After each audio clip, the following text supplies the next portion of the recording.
Hai, Assalamualaikum. Okey, hari ni saya nak tunjukkan cara nak edit poster ni. Okey, mula-mula sekali saya galakkan anda untuk duplicate page lah. Okey, tekan dekat sini tanda plus ni. Okey, kita duplicate page ni supaya bila anda buat salah, anda tak risaulah kalau kata poster tersebut rosak. Okey, so ni yang kita dah duplicate, atas ni yang original. Alright, so kita akan guna yang kedua ni untuk edit. Okey, jadi kat bawah ni, okey, setiap poster saya akan letak nama dengan nombor telefon lah. Jadi anda kena edit anda punya nama dan juga nombor telefon anda. So, klik dekat nama ni dan tukarlah nama anda. Katalah nama anda Ahmad Zaini. Okey, so type kat situ. Okey, dah siap. Alright, ini kalau kata saya letak TikTok lah, so letaklah TikTok anda. Okey, kat sini nombor telefon, so double klik dan edit nombor telefon anda 011 23 45678. Okey, so semudah itulah untuk anda gunakan kita punya Canva template ni. Okey, contoh katalah anda bukan daripada company Prudential, so anda boleh klik dekat kad ni dan anda boleh delete.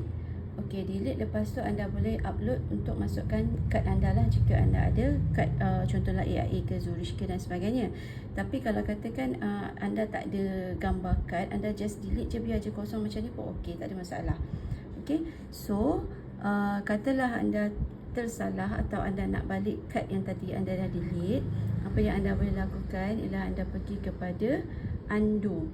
Okey, kalau kata kita buat salah atau kita nak balik yang sebelumnya, kita klik pada undo. Okey, dan medical card tadi akan ada balik. Alright.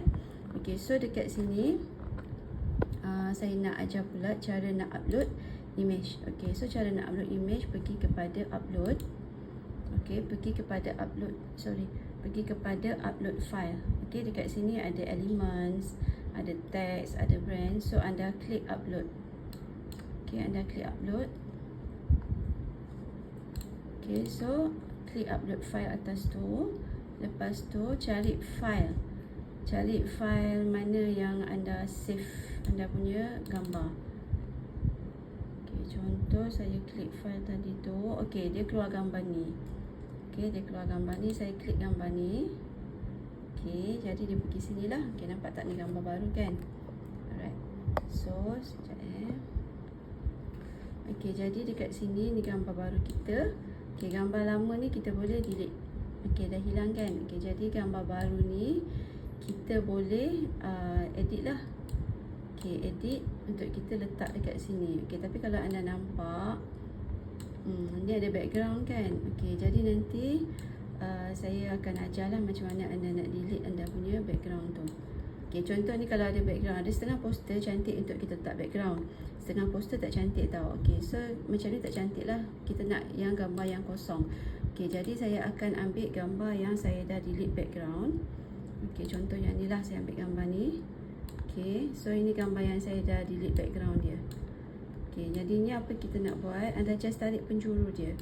Tarik penjuru dia untuk besarkan supaya cantik, ngam-ngam je. Okey, itu sebab kita tak bagi, kita suruh you duplicate lah. Okey, contoh macam ni kan. Okey tak dengan kebesaran gambar yang sebelum ni, sekejap. Okey, gambar ni macam tak penuh sangat sini kan. Jadi bawah ni pun kita boleh kecilkan sikit.